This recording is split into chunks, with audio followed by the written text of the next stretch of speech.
My own brother struck me across the face so hard my vision blurred all over a folded piece of paper hiding in my pocket.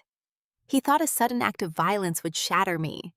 He thought the stinging pain in my jaw and the taste of blood in my mouth would force me to hand over our grandfather's $100,000 inheritance. But he fundamentally misunderstood who he was dealing with. Little did he know his desperate greed had just handed me the exact weapon I needed to burn his entire fraudulent empire to the ground. My name is Clara. I am 31 years old and I am a senior compliance auditor for a national healthcare network. I spend my days tracing missing funds across complex databases. I dismantle corporate fraud for a living. I track money that people try very hard to hide. So when my brother Brad locked the study door, trapped me against the oak bookshelf, and hit me hard enough to split my lip, I did not cry. I did not scream.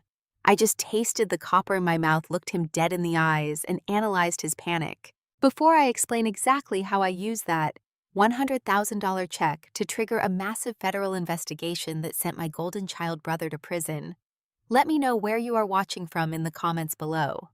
Hit that like button and subscribe if you believe toxic family members deserve exactly what is coming to them. To understand how my family fractured permanently in a single night, we have to rewind 3 hours earlier. The air inside my parents' upscale Connecticut home was thick with the smell of expensive roast beef and suffocating pretense. It was a Sunday evening, and we were supposedly gathered to celebrate my grandfather Thomas turning 82. But like everything in my family, the dinner was not actually about the person being celebrated. It was a stage for my brother Brad. Brad is 34. He calls himself a luxury real estate developer. He talks fast, wears custom suits, and constantly checks a bulky Rolex that I know for a fact he financed on credit. His wife Chloe matches him perfectly. She runs a boutique home staging business and treats every interaction like a networking event. My parents Robert and Diane absolutely worship them. To my mother and father, Brad is the undisputed success story of the family. They hang on his every word, pouring his wine and laughing too loudly at his jokes. I am treated like the invisible hired help. When I arrived, my mother handed me a stack of dirty appetizer plates without even saying hello. My father asked if I was still doing data entry at the hospital. I run a department of 12 auditors, but I stopped correcting him years ago. The real tragedy of the evening was how they treated Grandpa Thomas. For the past year, my parents and Brad have aggressively pushed a narrative that Thomas is suffering from severe rapid onset dementia. They moved him into the house but kept him isolated. Tonight they parked him in my father's dimly lit study at the back of the hallway, far away from the dining room noise. They treated him like a fragile, mindless burden who could not hold a basic conversation. They claimed the noise of the dinner party would agitate him. While Brad was loudly boasting about a new commercial acquisition to my father, I quietly set my water glass down on the kitchen counter. I slipped away from the dining room, walking down the long, carpeted hallway to check on the man whose birthday we were supposedly celebrating. I pushed open the heavy wooden door of the study. The room was quiet, lit only by a brass desk lamp. Thomas was sitting in a leather recliner, staring blankly at the wall. His posture was slumped exactly how my parents described his deteriorating condition. I walked over and gently touched his arm, expecting the vacant stare I had been told to prepare for. The second the door clicked shut behind me, the illusion completely evaporated. Thomas sat up straight, his shoulders squared. The blank, foggy expression vanished, replaced by a gaze so sharp and terrifyingly lucid, it made my breath catch. He checked the closed door, his eyes darting toward the hallway. Then he grabbed my wrist. His grip was shocking. It was not the weak hold of a fading old man. It was urgent, desperate, and calculated. He reached into the inner pocket of his gray cardigan and pulled out a crisp, cleanly folded piece of paper. He pressed it directly into my palm and forced my fingers closed around it. I looked down and unfolded it just enough to read the numbers. It was a personal bank check made out to me, Clara. The amount was exactly $100,000. As an auditor, seeing a massive unexplained transfer of funds instantly sets off alarms in my head. Seeing it handed over in secret by a man my family claimed could barely remember his own name sent a cold shockwave down my spine. I whispered to him, asking what was going on. I told him Brad managed all his accounts now and would notice this immediately. Thomas leaned in close. His voice was completely clear, carrying a harsh, urgent edge.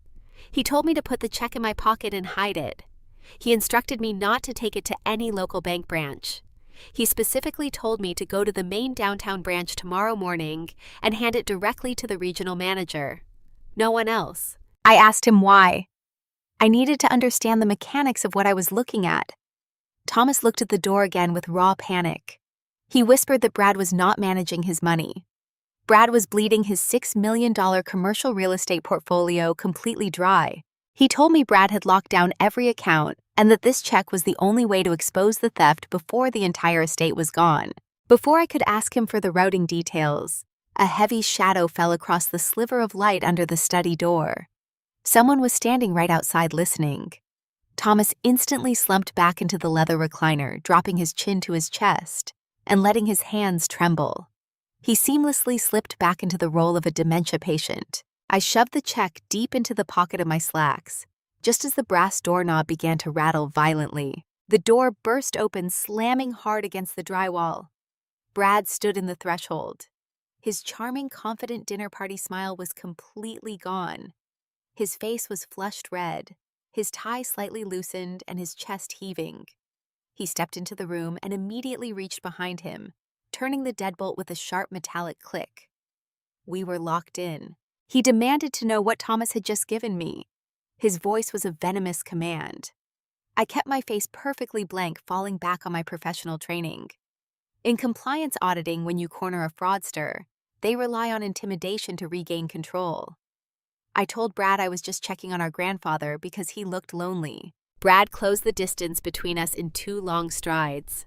He pointed an accusing finger at my face, shouting that the old man was out of his mind and that the money belonged in the management portfolio. He claimed I was taking advantage of a sick relative. But his reaction betrayed him. Legitimate wealth managers do not panic over a single withdrawal. They do not sweat and lock doors. Brad was terrified because a sudden withdrawal threatened to expose a severe liquidity crisis in his accounts. I calmly stated that if he was managing the $6 million portfolio properly, a $100,000 check should not cause a complete meltdown. I looked him dead in the eye and suggested that maybe the money was not actually where he claimed it was. That was when Brad lost whatever shred of control he had left. He grabbed me by the shoulders and shoved me hard against the bookshelf. The wood dug into my spine. Before I could push him away, he drew his hand back and swung. The heavy impact of his palm struck the left side of my face with a sickening crack. My head snapped to the side. A high-pitched ringing pierced my ear, and the sharp metallic taste of blood flooded my mouth from my split lip. The deadbolt clicked again. The door swung open and Chloe stepped into the room. She was wearing a silk designer dress, her makeup flawless. She looked at my bleeding face and did not show an ounce of horror. Instead, she crossed her arms, planted herself in the doorway to block my exit, and sneered. She held up her phone, her thumb hovering over the screen. She threatened to call the police right then and there. She said she would report me for elder theft, claiming I manipulated a senile man into signing away his life savings. She asked who the police would believe, the successful real estate developer and his wife, or the bitter sister trying to steal from her own family. They thought they had me cornered. They expected me to break down, cry, and hand over the evidence to avoid a public scene. But I do not perform for an audience, and I do not negotiate with desperate criminals. I lowered my shoulder, braced my weight, and stepped forward. I did not argue. I slammed my body directly into Chloe.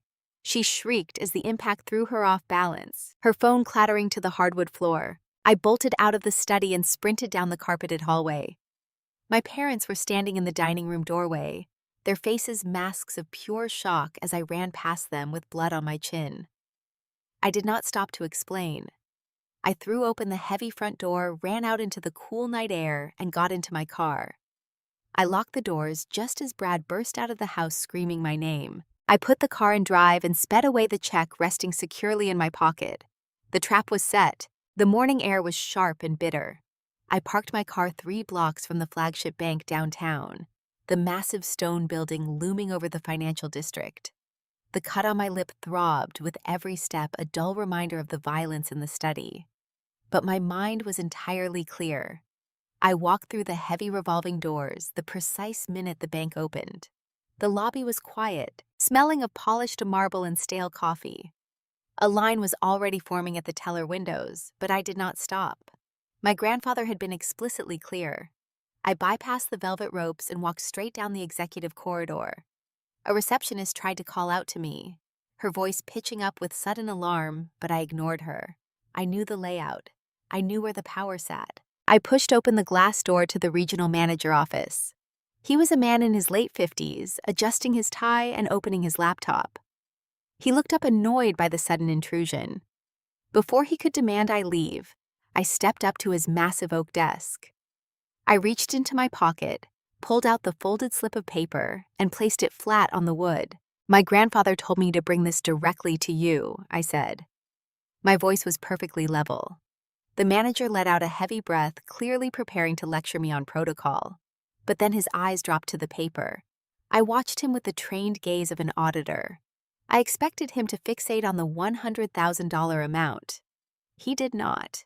His eyes locked onto the 9-digit routing number printed at the bottom left corner. The annoyance drained out of his face in a single second. His skin turned the color of ash. He leaned back in his leather chair, staring at the check like it was a live grenade. "This account has been dormant for years," he whispered, his voice stripped of all authority. He looked up at me, real fear in his eyes. "Your brother marched in here 4 months ago with a full power of attorney. He locked down the primary estate. We were told Thomas was incapacitated." I did not blink. I just waited. The manager rubbed his temples, his hands visibly shaking. "If I run this check," he warned, his voice dropping to a harsh whisper, "it breaches the liquidity threshold Brad established. It bypasses the power of attorney. A withdrawal this massive from a dormant holding account will automatically flag the system. It will trigger a mandatory external audit of the entire estate portfolio." He looked at me, expecting me to snatch the paper back and run away. He thought I was a frightened granddaughter who did not understand the bureaucratic machine. I let the silence stretch for 3 seconds. Then I smiled. My split lips stung, but the pain was entirely worth it. "Run the check," I said. "That is exactly what I want." I left the bank with the deposit receipt burning a hole in my purse. I drove straight to my office at the healthcare network, scanned my badge, and walked past my team of auditors without stopping to chat. I closed my office door and turned the deadbolt. The quiet click echoed in the small room. I sat down at my desk, booted up my dual monitors, and opened my specialized financial tracking software. I am not a detective. I do not interrogate people. I let the numbers confess for them. I typed the routing number for my grandfather check into the database, cross-referencing it with the dormant holding account the bank manager had mentioned. Brad loved to brag about his brilliance at family dinners. He called himself a visionary. But looking at the digital breadcrumbs he left behind, I realized my brother was a complete amateur. He had set up a limited liability company in Delaware to shield the funds he was bleeding from the real estate portfolio. Delaware is notoriously secretive, a favorite playground for people trying to hide assets. But Brad was incredibly sloppy. He was so arrogant, so convinced he would never be questioned, that he listed his own personal office address on the incorporation documents. I leaned closer to the screen, watching the transaction logs populate in real time. The stolen money was flowing out of the primary estate in precise, calculated bursts. $8,000 on a Tuesday, $9,500 on a Thursday, $9,900 the following Monday. He was structuring. It is the most basic, predictable tactic in the fraud playbook. He kept every single transfer just under the $10,000 federal reporting threshold, thinking he was invisible to the Internal Revenue Service.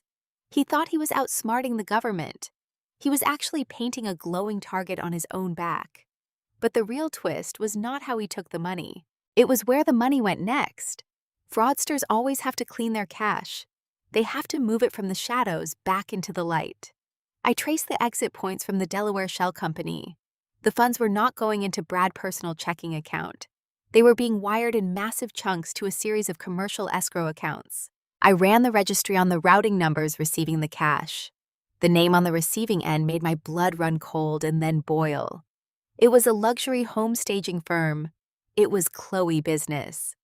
My sister-in-law, the woman who had stood in the study doorway smirking at my bleeding face, was not just a supportive wife. She was the washing machine.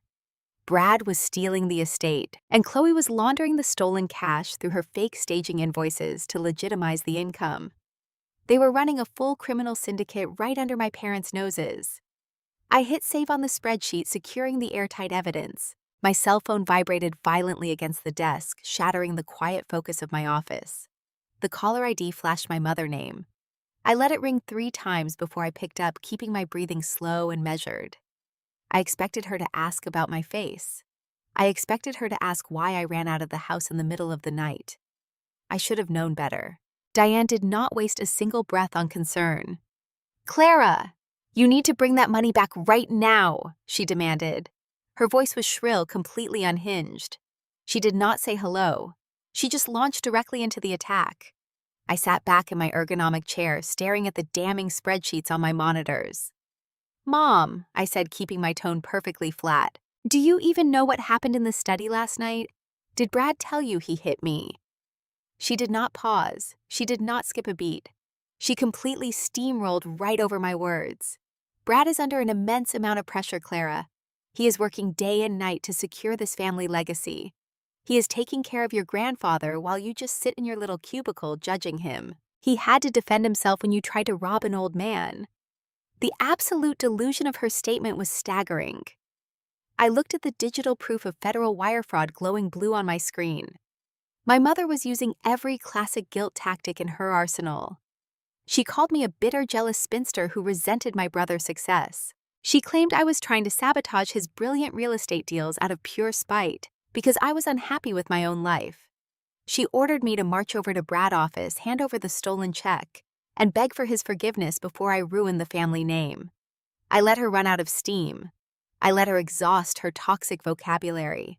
When the line finally went quiet, I did not argue. I did not defend my career or my life choices. I simply delivered the facts. "Mom," I said, my voice dropping to a low, lethal calm, "Brad is not securing a legacy. He is committing wire fraud. He is bleeding Thomas dry and funneling the cash into offshore shell companies. If you stand in front of this, you will go down with him." Diane let out a sharp, dramatic gasp. She screamed that I was a liar, a monster who wanted to destroy her golden child. She shrieked that I was dead to her. Then she slammed the phone down, terminating the call. I set my phone on the desk. She had chosen her side. She had fully committed to the lie.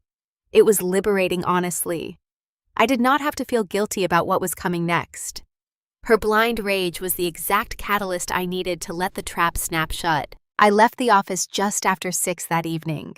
The sun had already dipped below the city skyline, casting long shadows across the pavement. I drove back to my apartment building, my mind organizing the data points into a cohesive narrative for the authorities. I parked in the underground garage and took the elevator up to the main lobby. The doors slid open, and the suffocating reality of my family was waiting for me. Brad was pacing the marble floor of the lobby. He wore a sharp-tailored suit, but he looked completely frantic. The polished developer facade had melted away, leaving a desperate, sweating thug. The moment he saw me, he lunged forward, closing the distance between us. He blocked my path to the residential elevators. "You think you are so smart," he hissed, his voice echoing off the high ceilings. "You think you can just walk away with that check and play the hero."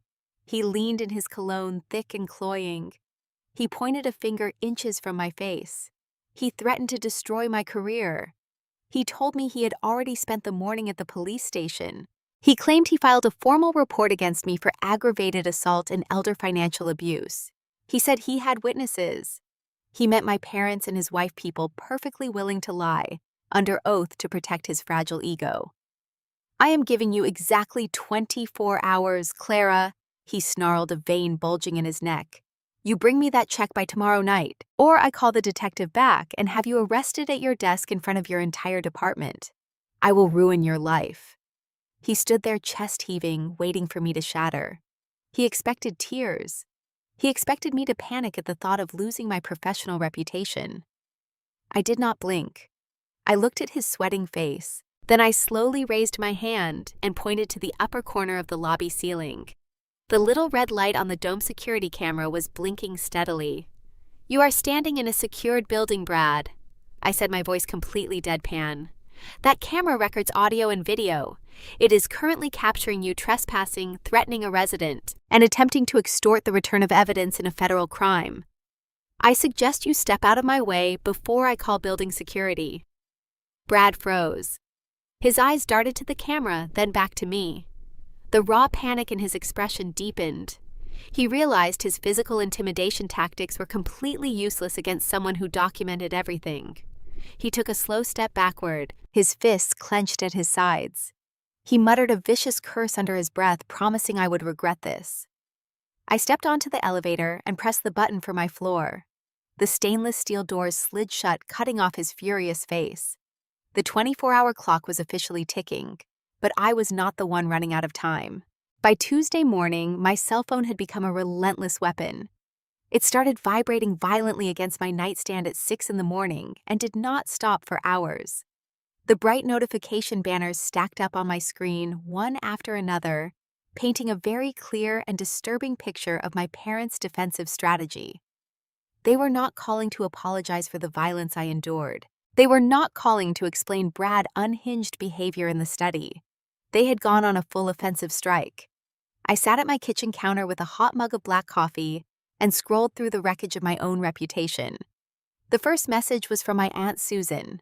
She asked if I was taking my medication. I do not take any medication.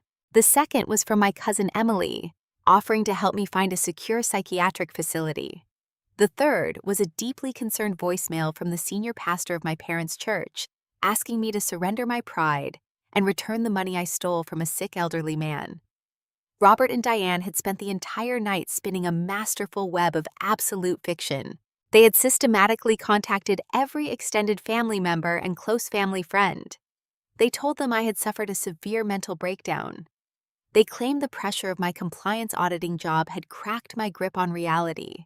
Their fabricated narrative was that I had snuck into the house demanding cash to pay off massive hidden debts. And when my grandfather rightfully refused, I threw a violent physical tantrum. They were actively weaponizing the stigma of mental instability to completely discredit me before I could show anyone the truth. I want to pause here for a second, because if you have ever dealt with a deeply toxic family system, you know exactly how this dark machinery works. Toxic people do not debate facts. When their control is threatened, they immediately attack your credibility. They isolate you from the herd. They use your shared community as a barrier, cutting off your support network, so you have absolutely no one to turn to. Isolation is their favorite tool because they assume it will make you desperate enough to crawl back and comply with their demands. I felt the deep sting of those messages. I felt the sharp unfairness of 30 years of family history evaporating over a single lie. But I did not cry. I did not text my aunt back to frantically defend myself. I did not call the pastor to argue my innocence. Arguing with a smear campaign only makes you look exactly as hysterical as they claim you are. Instead, I put my phone on silent and pushed it across the granite counter. I opened my heavy red binder and clicked my pen. Their vicious rumors did not change the routing numbers in Delaware. Their coordinated lies did not alter the wire transfer logs I had uncovered. I channeled every ounce of that emotional sting directly into the paper trail. I spent the next 4 hours meticulously highlighting the exact dates Brad siphoned funds, correlating them perfectly with his personal luxury car payments. The smear campaign was meant to break my spirit, but it only sharpened my focus. By Wednesday afternoon, the situation escalated from a simple social assassination to a massive ticking legal heist. I received an urgent and unexpected call from Mr. Harrison. He had been my grandfather's estate attorney for 3 decades before Brad bullied his way into the picture. He operated out of a quiet brick building in the financial district. His office smelled of stale coffee and old leather-bound books. When I walked through his heavy oak door, he did not offer me a seat. He simply handed me a thick stack of freshly printed court filings. He looked incredibly grim. He told me that Brad had just filed an emergency petition for a medical conservatorship over Thomas. I stood in the middle of the quiet room and read the dense legal jargon. Brad had bypassed Mr. Harrison entirely. He had hired a notoriously shady doctor from a strip mall clinic to evaluate my grandfather. The medical report attached to the filing claimed Thomas was suffering from advanced cognitive decline and was an immediate danger to himself and his own assets. The report was an absolute fabrication, but it carried a legitimate medical license number. The timing of this filing was not a coincidence. Brad knew that the $100,000 check I held was a ticking time bomb. He knew that the dormant account would immediately flag his unauthorized transfers if the funds were touched. He was terrified of exposure. Mr. Harrison explained the brutal reality of the legal timeline. The emergency hearing was scheduled for Friday morning. If the judge approved the conservatorship, Brad would be granted total unchecked legal authority over the remaining $4 million in the estate. He would have the power to liquidate every remaining commercial property without any oversight. He could move the funds offshore entirely outside of federal jurisdiction and permanently erase the paper trail. Once the money left the country, Thomas would be left with absolutely nothing, and Brad would be completely untouchable by standard auditors. I listened to the rhythmic ticking of the antique clock on the wall. Brad was aggressively accelerating his timeline because I had spooked him. The sheer audacity of the legal maneuver was breathtaking. He was actively using the justice system to complete his massive theft. Mr. Harrison asked me if I wanted him to file a formal objection with the court, but he warned me it might take weeks to process through the backlogged system. We did not have weeks. We had less than 48 hours before the gavel fell. I handed the court documents back to the attorney. I told him an objection would not be necessary. I did not raise my voice. I did not pace the room in a panic. I simply noted that Brad was building his legal fortress on a foundation of federal wire fraud. I thanked Mr. Harrison for the vital warning and walked out of his office. I knew exactly what I needed to do next. The clumsy peace offering ambush happened on Thursday evening. My phone vibrated with an unexpected call from my father. I answered purely to gather intelligence on their next move. Robert sounded completely exhausted. His voice carried the heavy, broken tone of a man desperate for peace. He asked me to meet him at an upscale French restaurant across town. He said he wanted to talk just father to daughter without Brad, and without the anger that had consumed the family. He promised he just wanted to mediate a quiet truce before things escalated to a courtroom and ruined everyone involved. I knew it was a manipulative lie the moment the words left his mouth, but I agreed to go anyway. I needed to see exactly how desperate they had become. I arrived at the restaurant exactly on time. The hostess escorted me to a secluded corner booth draped in pristine white linen. My father was not alone. The trap was set perfectly just as I had anticipated. Robert sat next to Diane. Brad and Chloe sat across from them. The entire toxic syndicate was gathered around expensive crystal water glasses waiting for my arrival. I did not act surprised or betrayed. I simply slid into the empty chair at the head of the table. My father did not offer a warm greeting or ask how my day was. He immediately reached into his tailored jacket and pulled out 2 thick legal documents. He slid them across the white tablecloth until they rested perfectly in front of my plate. The first document was a comprehensive non-disclosure agreement forbidding me from discussing the estate. The second was a formal waiver of inheritance rights permanently separating me from my grandfather's assets. Brad reached into his pocket and placed a certified bank check right on top of the papers. The check was made out to me for $50,000. My mother leaned forward, her voice dripping with artificial maternal sweetness. She told me this was a highly generous peace offering. She said all I had to do was sign the legal papers, hand over the original check from my grandfather, and take the $50,000. She told me I could use the money to pay for some therapy to get my life back on track after my supposed mental breakdown. Chloe could not resist the opportunity to gloat over my perceived defeat. She swirled her expensive wine and looked at my practical gray worksuit with absolute disdain. She laughed and told me I should take the deal because I clearly needed the cash to survive. She bragged loudly that she and Brad were building a massive real estate empire. She boasted about her new staging warehouses and how they were acquiring premium commercial properties left and right. She was so blinded by her own arrogance that she was openly confessing to living off stolen funds in front of a restaurant full of witnesses. She thought her designer dress and fake wealth made her bulletproof. She had absolutely no idea she was bragging about the exact fraudulent assets I had already traced in my forensic audit. I looked down at the $50,000 check sitting on the pristine tablecloth. I looked at the heavy legal documents demanding my permanent silence. I looked at the 4 people who shared my blood, actively participating in the financial ruin and isolation of my grandfather. My father leaned across the table and told me to pick up the pen. He said it was my only safe way out of this mess. He warned me that if I refused his generous offer, he would let Brad unleash the police and completely destroy my professional career. He told me I had absolutely no power in this situation, and that fighting them would only lead to my own destruction. I did not yell at him. I did not throw my water glass across the room. I did not engage in a single emotional argument with people entirely committed to their own toxic delusions. I reached out over the table with a perfectly steady hand. Brad smirked openly, thinking I was reaching for the pen to finally surrender to his authority. Instead, I picked up the thick non-disclosure agreement and the waiver of inheritance. I gripped the heavy paper firmly in both hands and ripped it straight down the middle. The sharp tearing sound cut right through the quiet murmur of the upscale restaurant, causing several heads to turn our way. Chloe gasped loudly. My mother jerked back in her chair as if I had physically struck her across the face. I dropped the shredded legal documents directly onto the $50,000 check, rendering their bribe useless. I placed a crisp $20 bill on the table to cover the cost of the sparkling water I had not even touched. I stood up slowly and smoothed the front of my jacket. Brad stood up immediately with me, his face twisting into an ugly mask of violent rage. He opened his mouth to scream a threat, but I did not let him speak a single syllable. I stepped directly into his personal space, invading his comfort zone.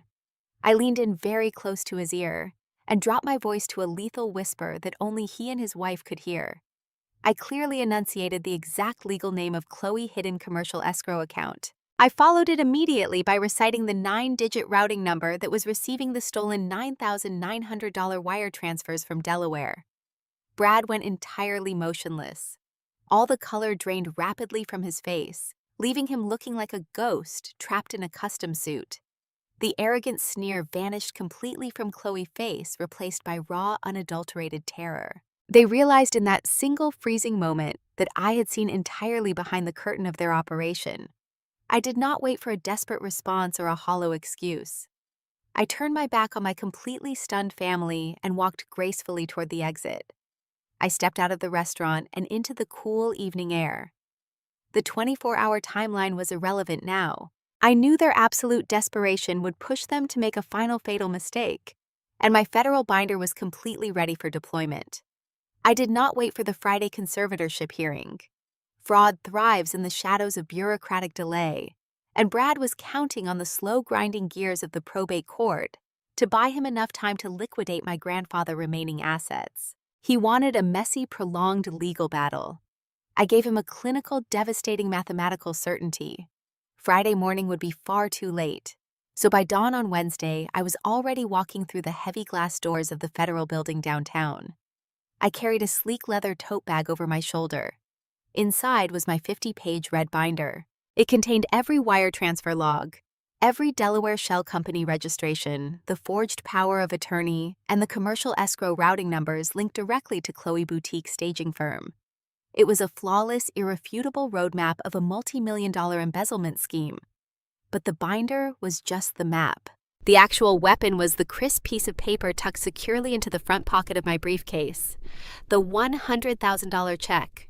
I bypassed the standard reception desk and took the elevator up to the floors, where the Internal Revenue Service Criminal Investigation Division shared jurisdiction with the Financial Crimes Unit of the Federal Bureau of Investigation. The lead investigator I met with was a woman in her late 40s, wearing a sharp navy suit and an expression that tolerated absolutely zero nonsense. I did not waste her time with emotional family history or tearful complaints about my brother slapping me. I spoke her language. I handed over the binder and walked her through the structuring patterns, the tax evasion mechanics, and the offshore layering techniques Brad had employed. She flipped through the meticulously tabbed pages, her eyes scanning the routing numbers. Then I placed the original physical check directly on her desk. The trap required a specific trigger to close. Working with the federal agents, I officially deposited that check into a secure flagged federal holding account rather than a personal one. We knew exactly what this would do.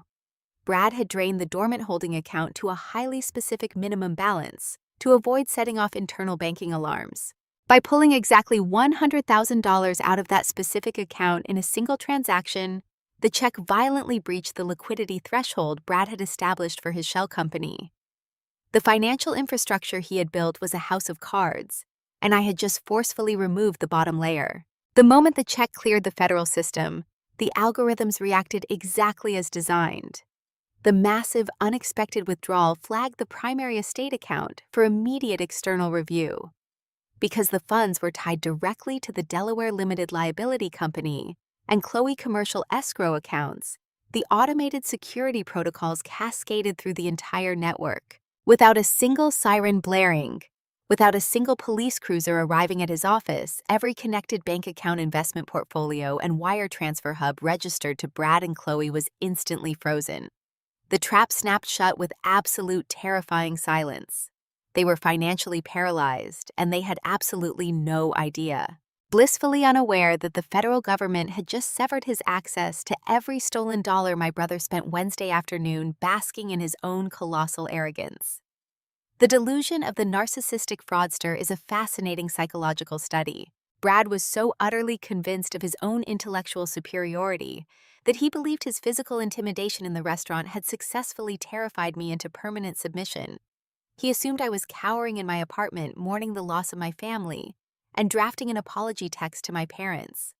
Because he thought he had won, he decided to take his victory lap in public. The notification on my phone arrived just after lunch.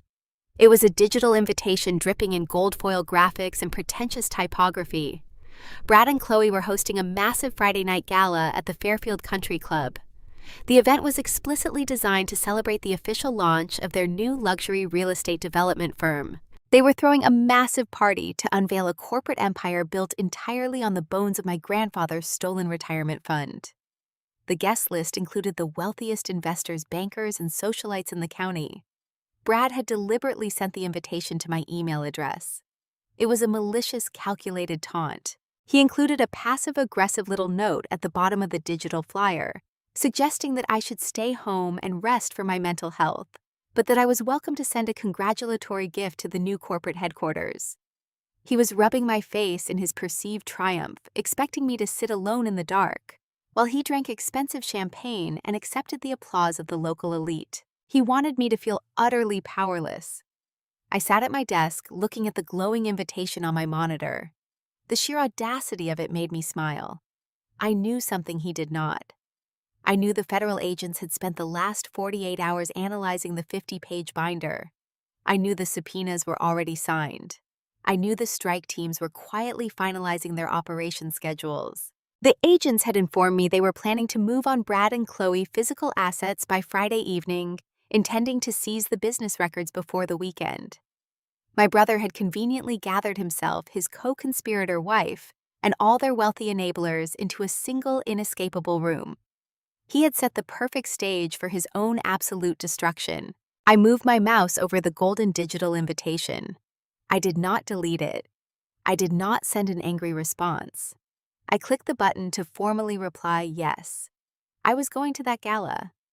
I had spent my entire life sitting in the background, while my family celebrated my brother-manufactured success. I had spent 31 years being told to stay quiet and make myself invisible. But tonight was going to be different. The federal algorithms had already locked the doors on his fake empire, and I fully intended to secure a front-row seat to watch the entire structure burn to the ground. Friday evening arrived with a crisp, biting chill in the air.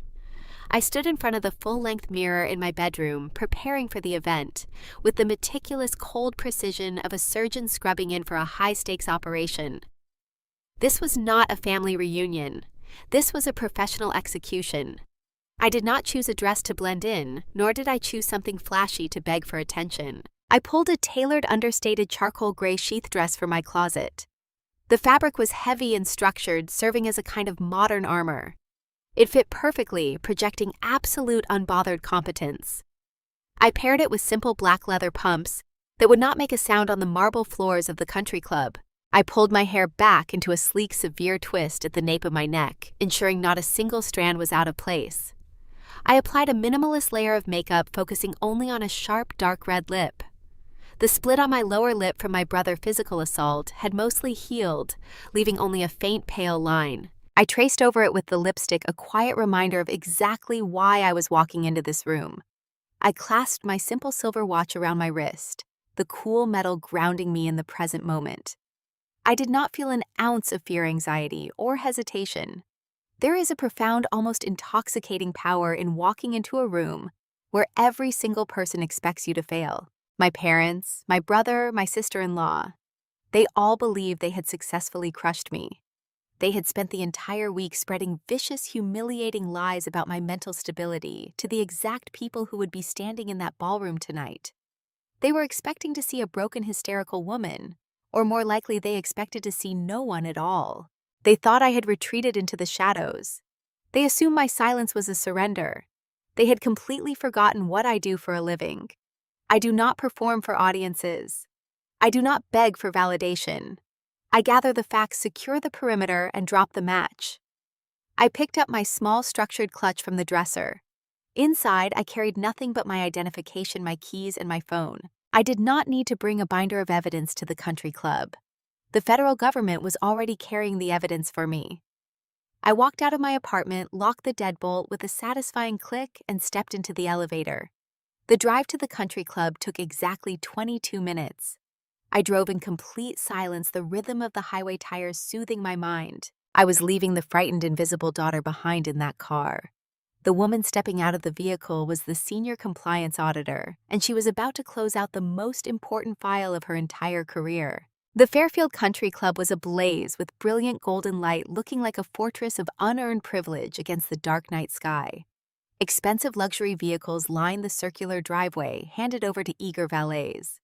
I bypassed the valet stand, parked my own reliable sedan in a quiet corner of the lot, and walked up the sweeping stone steps. The heavy mahogany doors swung open, releasing the overwhelming scent of expensive floral arrangements, roasted meats, and the sharp metallic tang of poured champagne. The grand ballroom was packed wall to wall with the wealthy elite. Women in designer cocktail gowns and men in custom tuxedos mingled under massive crystal chandeliers. A jazz quartet played softly in the corner, providing an elegant soundtrack to a celebration funded entirely by stolen money. The moment I stepped through the arched entryway, the atmosphere in my immediate vicinity shifted. It was palpable. The ambient temperature in the room seemed to plummet. Conversations at the tables nearest the door abruptly halted. Whispers began to ripple outward through the crowd, like a stone dropped in a still pond. Eyes darted toward me, wide with curiosity, judgment, and poorly concealed pity. The smear campaign my parents had orchestrated had clearly reached every corner of this room. I ignored the stares.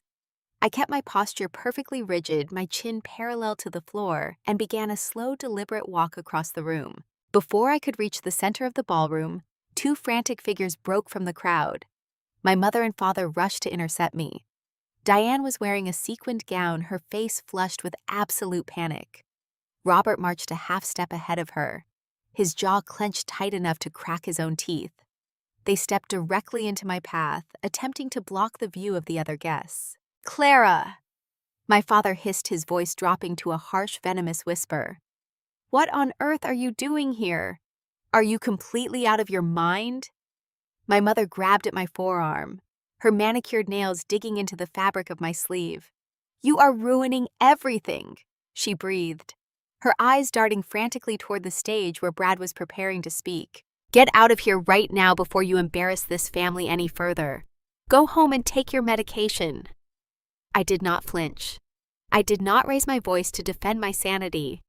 I looked down at my mother, hand on my arm, until she slowly, uncomfortably pulled it away. Then I looked my father dead in the eye. "I am perfectly fine, Robert," I said, my voice cutting through the jazz music like glass. "And I would not miss this launch party for the world." I smoothly sidestepped their panicked blockade. I took a fresh glass of champagne from a passing waiter's silver tray and continued my walk straight toward the front row of the stage. The tension in the ballroom had reached a suffocating boiling point, and the main event had not even begun. The grand ballroom of the Fairfield Country Club hummed with the sound of clinking crystal and wealthy self-congratulation. The jazz quartet wrapped up their set, and a brilliant white spotlight snapped onto the center of the main stage. Brad walked into the blinding beam of light, looking like a man who believed he had just conquered the world. He wore a custom-tailored tuxedo that fit his broad shoulders perfectly. His hair was impeccably styled. He grabbed the microphone from the stand with the effortless, confident grip of a born salesman. The room erupted into enthusiastic applause before he even opened his mouth. These were the local elite, the bankers, the real estate moguls, the country club board members. They loved a success story, and my brother was giving them a masterclass in performative triumph. Brad held up his hands, laughing a rich, booming laugh to quiet the crowd. He launched into a sickeningly arrogant speech about the value of building a legacy from the ground up. He talked about long nights, about the grit required to launch a luxury development firm, and about the heavy burden of visionary leadership. It was a flawless regurgitation of every corporate buzzword he had ever read. He paused dramatically to thank his beautiful, brilliant wife, Chloe, calling her the strategic genius behind their new empire. Chloe beamed from her seat at the head table, waving gracefully to the applauding guests. Then Brad turned his attention to my parents. Robert and Diane were sitting right next to the stage, practically vibrating with pride. Brad thanked them for their unwavering support, claiming their faith had been the bedrock of his entire career. It was a beautiful fiction. The reality was that his bedrock was built entirely on our grandfather's stolen retirement fund. The audience ate it up. They murmured their approval, charmed by the handsome developer paying homage to his loyal family. But Brad could not just take his victory lap and leave the stage. His ego demanded absolute dominance. He scanned the front row until his eyes locked directly onto me. His charming smile twisted into something sharp and malicious. He leaned into the microphone. He told the crowd that success requires a certain kind of drive, and unfortunately, not everyone possesses it. He raised his champagne flute and offered a deeply condescending toast to the family members who struggled to keep up. He said it was important to love them anyway, even when they failed to launch. He expected the room to laugh with him. He expected me to wither in my seat and lower my head in shame. 200 affluent guests chuckled politely, turning their heads to look at the invisible daughter sitting quietly in the front row. They thought they were watching a harmless display of sibling rivalry. They had absolutely no idea they were sitting in the blast radius of a federal investigation. I did not shrink away from their stares. I did not lower my eyes or blush with embarrassment. I set my champagne glass down on the nearest cocktail table.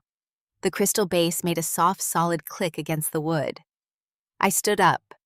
The polite laughter in the ballroom began to falter, dying out in confused waves, as the guests realized I was not running for the exit. I stepped into the aisle and began walking directly toward the stage. My charcoal gray dress moved smoothly, my black leather pumps making no sound on the polished floorboards. The sheer, unbothered authority in my posture made the crowd instinctively part for me. People shuffled backward, bumping into each other to clear a path. Brad's smile froze on his face. He gripped the microphone stand, his knuckles turning white.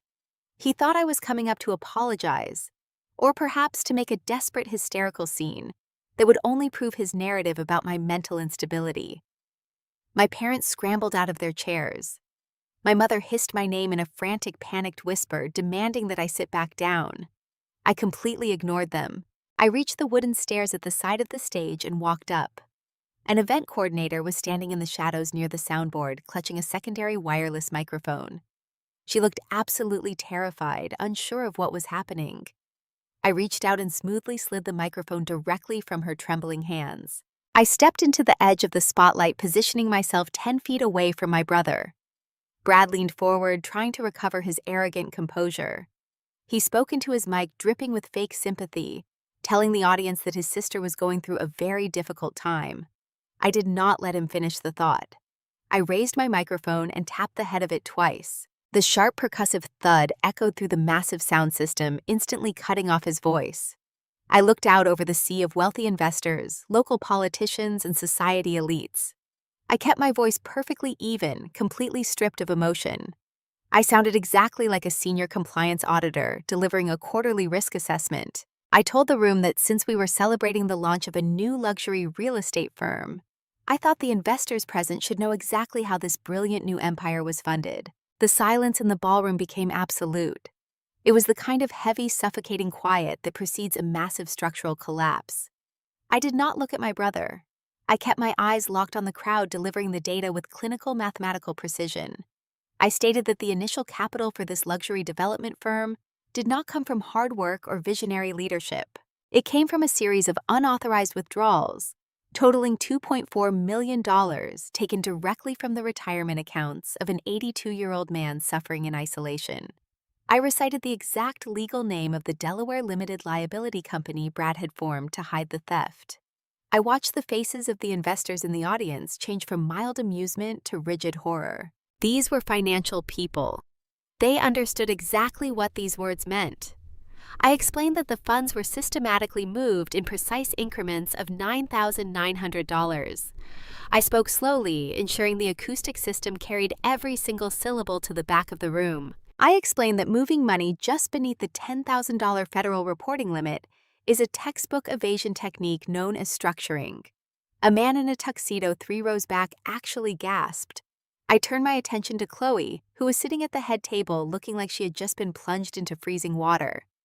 I named her boutique home staging business. I recited the routing numbers of her commercial escrow accounts, explaining exactly how those accounts were used to launder the structured funds to legitimize the stolen cash. I revealed that Brad had forced a fake emergency medical conservatorship just yesterday, using a fraudulent physician report to gain total control of the remaining $4 million in the estate. I did not scream. I did not show an ounce of anger. I just read the ledger of their crimes into the public record. Brad opened his mouth, but no sound came out.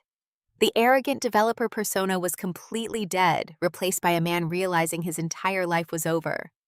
Chloe's hand began to shake so violently that her crystal champagne glass slipped from her fingers. It hit the marble floor and shattered into 100 glittering pieces. The loud crash broke the spell over the room.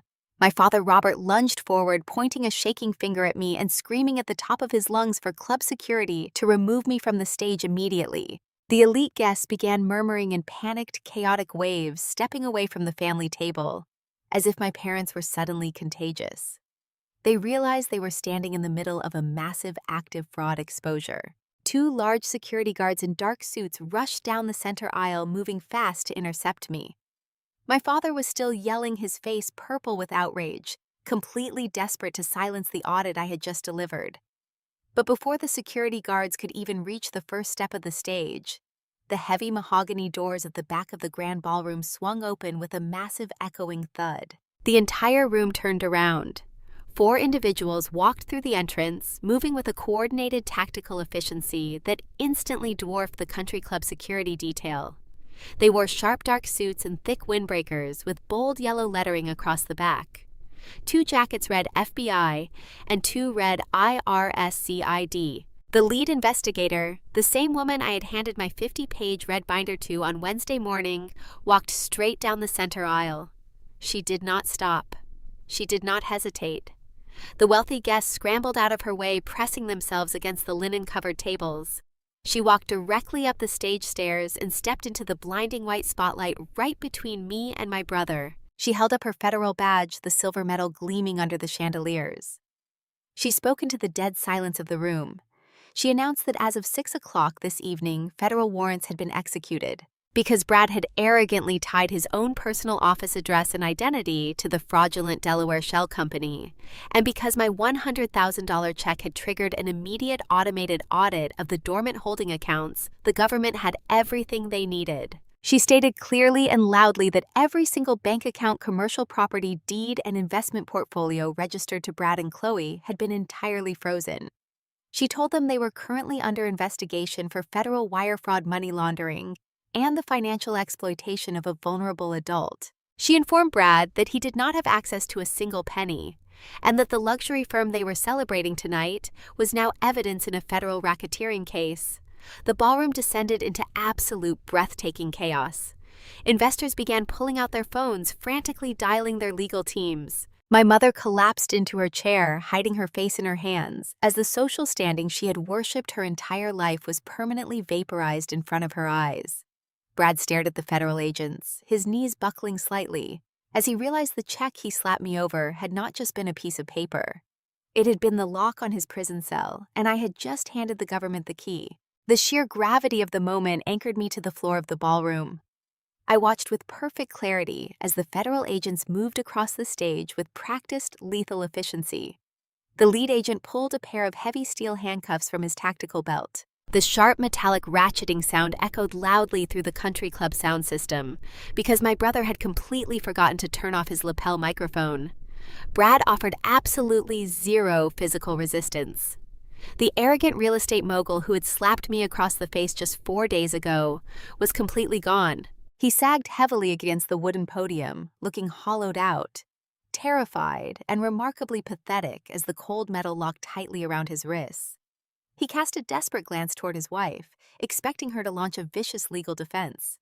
He genuinely expected the woman who happily wore his stolen wealth to physically shield him from the consequences. Instead, Chloe delivered the most predictable and immediate betrayal of the entire night.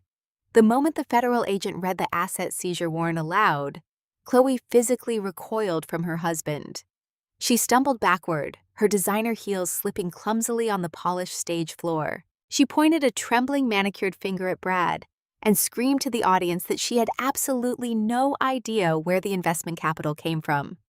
She wailed to the entire ballroom that she was just a simple interior designer who staged the houses and that Brad had lied to her about everything. Her fierce marital loyalty evaporated into thin air the very second her escrow accounts were officially frozen. My parents were paralyzed in the front row. Robert and Diane had spent their entire adult lives meticulously curating a flawless image of upper-class superiority. They lived and breathed exclusively for the approval of the wealthy people standing in this exact room. Now they were forced to stand completely motionless under the blazing ballroom chandeliers, while the local elite watched their golden child being hauled away like a common street criminal. The wealthy guests did not offer a single ounce of sympathy. They did not rush forward to comfort my mother. They physically turned their backs. They gathered their expensive coats and murmured their intense disgust, forming a wide physical circle of absolute isolation around my parents. The social exile was instantaneous and permanent. Robert's face collapsed into a mask of pure, total devastation. Diane stared blindly at the empty stage, shivering uncontrollably in her heavily sequined gown. Their perfect family facade was permanently obliterated, and they knew it down to their very bones. I did not stay to watch the local police escort my brother to a federal transport vehicle waiting in the driveway. The public spectacle was over, and I had one final vital task to complete before the night ended. I left the country club through a quiet side exit and drove straight to my parents' upscale neighborhood. The streets were dark and silent, a sharp contrast to the chaotic noise of the gala. I parked my car 3 houses down from my parents' property and waited exactly 4 minutes with the engine running. A dark sedan pulled up directly behind me, followed closely by a quiet local police cruiser running its lights without the sirens. Mr. Harrison stepped out of the dark sedan carrying his worn leather briefcase. We walked up the manicured stone driveway together in total silence. I still had my spare key to the front door on my keychain. I unlocked the heavy door and pushed it open, letting the quiet darkness of the empty house swallow us whole. The dining room was completely spotless, the remnants of last Sunday dinner entirely erased from the polished table. We walked straight down the long carpeted hallway toward the back of the house. I turned the brass knob and pushed the heavy oak door of the study inward. Thomas was sitting in his usual leather recliner, wrapped tightly in a thick gray blanket. The responding police officer stepped forward, gently introducing himself to the frail old man, assuming he was speaking to a dementia patient. But the officer did not need to use his gentle, accommodating tone. Thomas threw the heavy blanket off his legs and stood up perfectly straight. The artificial tremor in his hands was completely gone. His eyes were bright, clear, and fiercely calculating. He looked directly at Mr. Harrison and asked a single question about whether the federal trap had worked. The lawyer nodded, confirming the total asset freeze. Thomas smiled a deep, genuinely satisfied expression that seemed to erase 10 years of age from his face.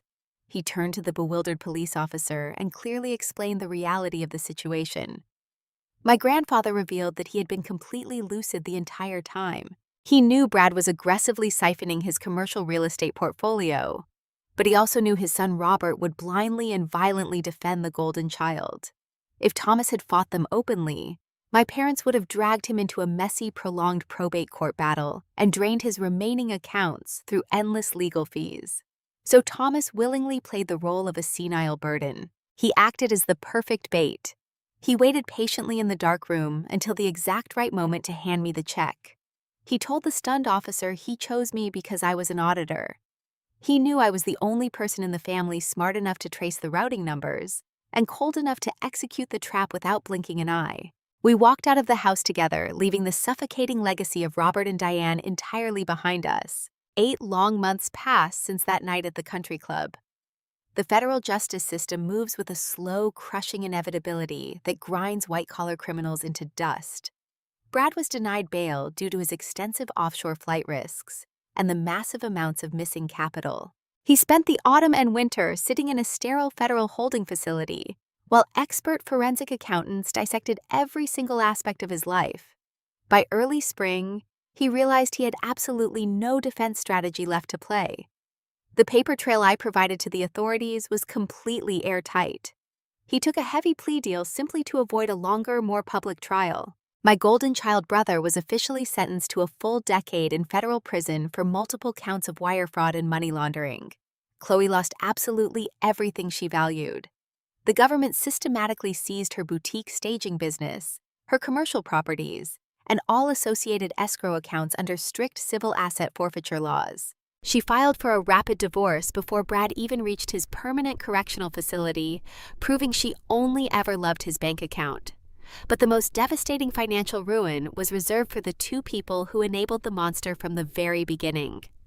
Robert and Diane had always believed Brad was a brilliant visionary who could do no wrong. Years ago, when he was launching his very first shell company, they blindly co-signed a series of massive high-yield commercial loans to help him get his start. They put up their own personal assets and retirement funds as collateral to blindly fund his fake empire. When the federal government permanently froze Brad accounts, the banks immediately called in the massive debts. Robert and Diane had absolutely no liquid capital left to cover the margins. The banking institutions moved with ruthless blazing speed and completely foreclosed on their pristine Connecticut home. My parents were forced to declare total humiliating bankruptcy, stripped of their stolen wealth, their massive house, and their precious country club status. They relocated to a cramped, run-down rented apartment on the far edge of the county. They were completely exiled from their wealthy social circles. Over the past few months, my phone has occasionally lit up with incoming voicemails from unknown numbers. It is always my mother or my father. Their voices are pathetic, broken, and pleading. They beg for immediate financial assistance. They claim families should always stick together during hard times. They ask if I can spare just a few $1,000s to help them make rent for the month. They essentially ask the daughter they once ignored, abandoned, and allowed to be physically assaulted to suddenly become their financial savior. I never listened to the whole message. I simply press the delete button and erase them from my phone. The quiet silence that follows is the most beautiful sound in the entire world. I am sitting at my desk in my own office right now. The bright morning sun is pouring heavily through the large glass windows, warming the dark, solid wood of my workspace. It is a bright, incredibly peaceful space, completely untouched by the dark, heavy shadows of my past. I have my hot coffee, my complex spreadsheets, and a profound, deep sense of absolute quiet. Thomas is incredibly safe and finally happy. He lives in a premium, high-end assisted living community, overlooking a beautiful, serene lake. He chose the luxury facility entirely by himself. He spends his days playing highly competitive chess, reading thick military history books, and telling anyone who will listen about his brilliant, successful granddaughter. The remaining $4 million of his life estate is locked safely away in an ironclad legal trust managed entirely by me and Mr. Harrison. Brad cannot touch a single cent of it. Robert and Diane cannot touch a single cent of it. The money is finally safe, and so is the hard-working man who spent his entire life earning it. The greatest, most dangerous illusion toxic families sell is the idea that shared blood requires permanent blind loyalty.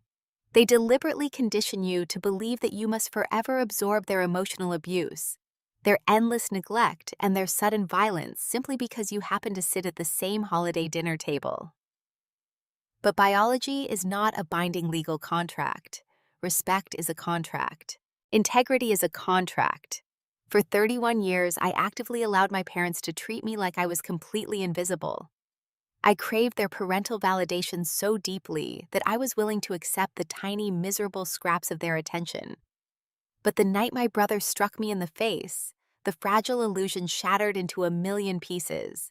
I finally realized that my quiet composure, my sharp intelligence, and my unique ability to wield cold, hard facts were the ultimate impenetrable shields against manipulative people. I stopped looking for their conditional love, and I started looking closely at the data. I let the raw numbers do the talking, and the numbers burned their entire toxic world straight to the ground. They truly thought a sudden physical slap would force me into absolute submission, but they forgot one crucial detail. When you corner a highly competent woman with absolutely nothing left to lose, she does not sit down and cry, she simply calculates. Have you ever had a toxic family member completely underestimate your intelligence and your resolve? Tell me your story in the comments below, and do not forget to subscribe for more absolute justice.